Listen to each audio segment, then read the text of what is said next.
Hello दोस्तों, welcome. इस video हम लोग सीखने वाले हैं द्रव्य का वर्गीकरण। तो दोस्तों, जैसा कि आपको बता दें कि जो द्रव्य का वर्गीकरण है ना, वो केमिस्ट्री का बेस है, बेस। ठीक, यानी अगर आप केमिस्ट्री को एकदम मन लगा के अच्छी तरह से पढ़ना चाहते हैं, केमिस्ट्री में टॉप करना चाहते हैं, तो ये चीज़ें आपको ज़रूर आनी चाहिए। ठीक है, क्योंकि ये केमिस्ट्री की एकदम शुरुआत है कि द्रव्य का वर्गीकरण। द्रव्य का मतलब होता है पदार्थ। ठीक है, तो इस वीडियो में हम लोग इसको पूरी बेसिक तरीके से समझेंगे। ठीक है, और जो केमिस्ट्री का ये मान के चलिए बेसिक है, जब इसे अच्छी तरह समझेंगे। ठीक है, तो चलिए वीडियो को शुरू करते हैं। अगर आपने चैनल को सब्सक्राइब नहीं किया, सब्सक्राइब कर दिए, वीडियो को लाइक कर दीजिए। ठीक है, चलिए स्टार्ट करते हैं।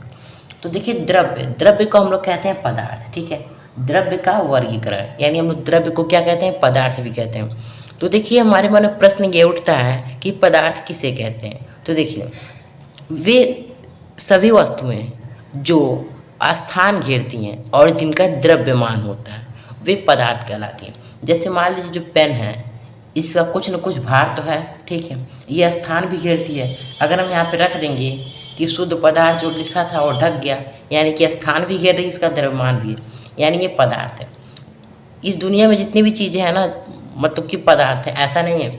जैसे प्रकाश, जो प्रकाश होता है पदार्थ नहीं होता है। ठीक है, मिट्टी, धूल, कण, पेज, पेन, ये सब, कुर्सी, मेज, घर, ये सब क्या है, पदार्थ है। ठीक, सोना चांदी सब। तो देखिए, हमें द्रव्य का वर्गीकरण सीखना है, द्रव्य यानी पदार्थ। ठीक, तो देखिए, जो द्रव्य होता है ना, उसका वर्गीकरण हम दो प्रकार से करते हैं। एक क्या, रासायनिक वर्गीकरण, और दूसरा भौतिक वर्गीकरण। ये चार्ट आपको बनाने आ जाएगा तो आप लोग के लिए बहुत अच्छा रहेगा, इसलिए आप लोग इसे बनाना भी सीख लीजिएगा, आप लोग को समझ में आ जाएगा। एक होता है हमारा रासायनिक वर्गीकरण और एक होता है भौतिक वर्गीकरण। तो देखिए, जो भौतिक वर्गीकरण होता है उसमें ठोस, द्रव, गैस होता है। ठीक है, ये तो आप लोग जानते होंगे। भौतिक वर्गीकरण में क्या होता है, ठोस, ठोस जिसका आकार प्रायतः निश्चित होता है और ठोस होता है। ठीक, द्रव और गैस, ये तो ठीक।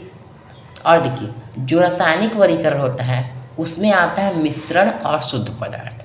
तो देखिए, मिश्रण जो होता है ना, मिश्रण की परिभाषा होती है कि किन्हीं दो तत्वों को किसी भी अनुपात में मिलाने पर मिश्रण बनता है। ठीक है, तत्व नहीं दोस्तों, सॉरी, किसी भी दो पदार्थ को, दो पदार्थ हो या दो से अधिक हो, यानी आप सिंपल में कह सकते हैं कि दो या दो से अधिक पदार्थों को किसी भी अनुपात में मिलाने पर जो पदार्थ बनता है वो मिश्रण कहलाता है। ठीक है, तो देखिए, जो मिश्रण होता है वो एक होता है समांगी मिश्रण और एक होता है विषमांगी मिश्रण।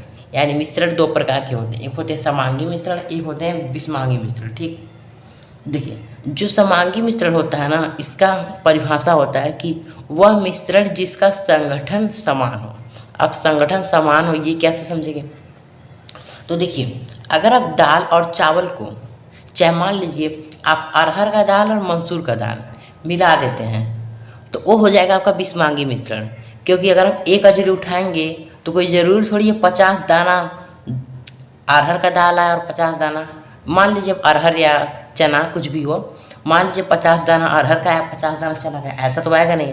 हो सकता है 10 ही दाना अरहर का है, 20 दाना चना का है, ऐसे कुछ भी हो सकता है, यानी अलग अलग आ सकता है।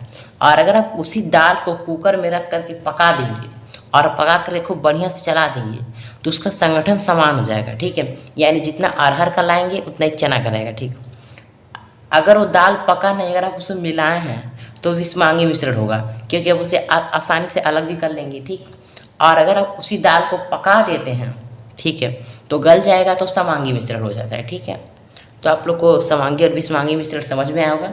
अब देखिए, हम लोग शुद्ध पदार्थ क्या होते हैं। तो देखिए, जो शुद्ध पदार्थ होता है वो दो प्रकार के होते हैं, एक होता है यौगिक और एक होता है तत्व। तो देखिए, जो तत्व को हम लोग समझेंगे तभी हम लोग यौगिक को समझ पाएंगे। ठीक है, तो देखिए, जो तत्व होता है ना, तत्व उस पदार्थ को कहते हैं जो एक ही तरह के परमाणुओं से मिलकर बना होता है। यानी वह पदार्थ जो एक ही तरह के परमाणुओं से मिलकर बना होता है उसे क्या कहते हैं, तत्व कहते हैं। तो देखिए, जैसे आपने पीरियोडिक टेबल तो देखा होगा, तो पीरियोडिक टेबल में जितने भी 128 तत्व हैं, ठीक है, वो सब एक ही परमाणु से मिलकर बने होते हैं, एक ही प्रकार के। यानी मान लीजिए, अगर लोहा है तो केवल लोहे के परमाणु से मिलकर बना होगा, अगर सोना है तो केवल सोने के परमाणु से मिलकर बना होगा, अगर ऑक्सीजन है तो केवल ऑक्सीजन के परमाणु से मिलकर बना होगा। ठीक है, तो सब क्या होते हैं, तत्व होते हैं। कि तत्व वे पदार्थ होते हैं जो एक ही तरह के परमाणु से मिलकर बने होते हैं। तत्व कितने प्रकार के होते हैं? 3 प्रकार के होते हैं। एक होते हैं धातु, ठीक, जैसे लोहा, सोना, चांदी। एक होता है अधातु, जैसे ऑक्सीजन, नाइट्रोजन, और एक होता है उपधातु। ठीक है, कितने होते हैं? धातु, अधातु, उपधातु। तत्व कितने प्रकार के होते हैं? 3 प्रकार के होते हैं। अब जो यौगिक होता है ना, इसकी परिभाषा होती है कि 2 या 2 से अधिक तत्वों को किसी निश्चित अनुपात में मिलाने पर यौगिक बनता है। ठीक है, यानी यहाँ पे एक ही परमाणु का तत्व बना होता है। तत्व कितने परमाणु बना होता है? एक ही तरह के परमाणु से मिलकर बना होता है। ठीक है, अगर लोहा है तो लोहे का परमाणु ही रहेगा केवल, अगर सोना है तो सोने का ही केवल परमाणु रहेगा। लेकिन जो यौगिक होता है वो क्या होता है कि 2 या 2 से अधिक तत्वों को किसी निश्चित अनुपात में मिलाने पर बनता है। ठीक है, यौगिक होता है, एक होता है कार्बनिक यौगिक और एक होता है अकार्बनिक यौगिक। तो देखिए, वह यौगिक जिसमें कार्बन होता है, ठीक, कार्बन क्या है? तत्व है, ठीक, तो वो कार्बनिक यौगिक कहलाता है। और वह यौगिक जिसमें कार्बन नहीं होता है वो अकार्बनिक यौगिक कहलाता है। ठीक है, जिसमें कार्बन होता है वो कार्बनिक, और जिसमें कार्बन नहीं होता है वो अकार्बनिक होता है। ठीक है, अब तो आप लोग समझ गए होंगे इस द्रव्य के वर्गीकरण को।